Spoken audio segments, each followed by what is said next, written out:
Hello, I'm cute Spooky, and this is what I look like today. Why do I look like this today? In my last video, I asked which JRPG I should play next. As you can tell from the title of this video, Sandland won. Thank you to everyone who voted here and over on X. In this video, I'll give you my first impressions of the game. I'm about 8 hours in, but none of the footage I'm going to show in this video will go beyond the first 3 hours or so. So, let's get started. So the pacing at the beginning of the game, unfortunately, is pretty slow. It's linear and it holds your hand constantly. The first hour is super dialogue heavy because it's setting the story up and you don't have any of the vehicles unlocked yet. It also has a couple of stealth missions, which might make you think that stealth is going to be this huge part of the game, but it's really not. If you're someone who has a 3-hour rule or something similar, I encourage you to play beyond that for this title. Hand-to-hand combat is easily the weakest part of the game, which is odd for an action JRPG. Fortunately, you'll spend most of your time in vehicles, which feels way better. However, the story will force you into these combat scenarios from time to time. They are very button mashy and the fights drag on for too long. As you earn more upgrades, it will begin to feel better, but it's still a subpar experience. So combat and vehicles is what drew me to this game, and it's the best part of it by far. It is very easy though. I'm playing on the hardest difficulty and I shred through enemies unless they are one of the alphas or bounty creatures. These types of enemies aren't harder to beat from a skill perspective, as most of them can be defeated by circling around them and popping them with shells. There also hasn't been too much variety in enemy attack patterns. I guess the difficulty makes them spongier. The elite enemy battles feel like they drag on too long, but maybe that'll change as I get better upgrades. Right now, I still have a lot of common parts, so it's hard for me to say. Even though it's simple, it's fun.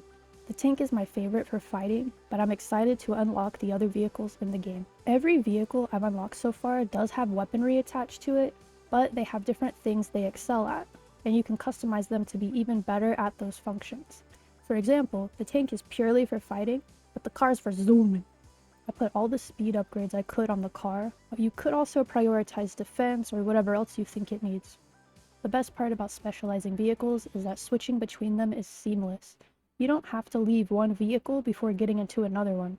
You just select the one you want from the wheel, and after a short smoke animation, bam, you're in it and ready to go. So you can zoom around in the car until you reach a group of enemies, switch to your tank, blow them all up, then swap back to the car and continue cruising. It's awesome. When I usually play open world games, I prefer to do all the side stuff I can before progressing in the story. If you're similar, you might want to make an exception for this game. Vehicles are necessary for traversal, and you'll need a decent variety to access every area you come across. Unlocking these is tied to story progression. It's disappointing to delve into some ruins, get partially through them, and then realize you don't have the right vehicle to progress. The story also unlocks new features to the hand-to-hand combat, which does make it more bearable. Speaking of the story, I'm conflicted about it. It's not offensive and serviceable. The writing is cheesy, but it kind of has a charm to it. There's serious themes in it like environmentalism and human greed. However, the pacing is so off that key moments lack that emotional impact they could otherwise have. It does have some surprise twists to it, so it's interesting enough to motivate you to keep going. If you can accept that the story and characters are a little goofy, you'll enjoy it way more. And I think it'll grow on you over time. It's not what I expected, but the gameplay is what I'm here for anyway. It's made me want to check out the original story to see how it compares. I wonder if the pacing issues are due to making the story fit a video game. So, this game has a hub, and as you complete certain side quests, you invite new people to live there. It reminds me a bit of the Kingdom in Ni no Kuni 2, except you do not manage it at all. All you do is invite people to move in, and they take care of the rest. And this will open up new stores and features that fill the game out. It also changes the town's appearance, and watching the restoration over time is satisfying. I was surprised to find out that you get a place in the town, and there's tons of decoration and customization options for it, even room expansions. There are also treasures to find along your adventures that you can place there. My room looks a little bare right now, but brother, I will go sicko mode on this. Along with this, there's vehicle customization, and I mean beyond the upgrades to the weapons and tracks and stuff like that. You can paint them and place decals on them to get them looking exactly how you want. I cannot tell you how much I enjoy traveling the desert in my pink tank and destroying everything I see. You can also name your vehicles, so the ridiculous names I gave them in my last video can come true. I love it. Will I continue this game? Yes. I just beat the first arc and I'm fully invested in the game now. I'm used to the various systems and the gameplay loop. My goal is to focus mostly on the story and unlock everything I can.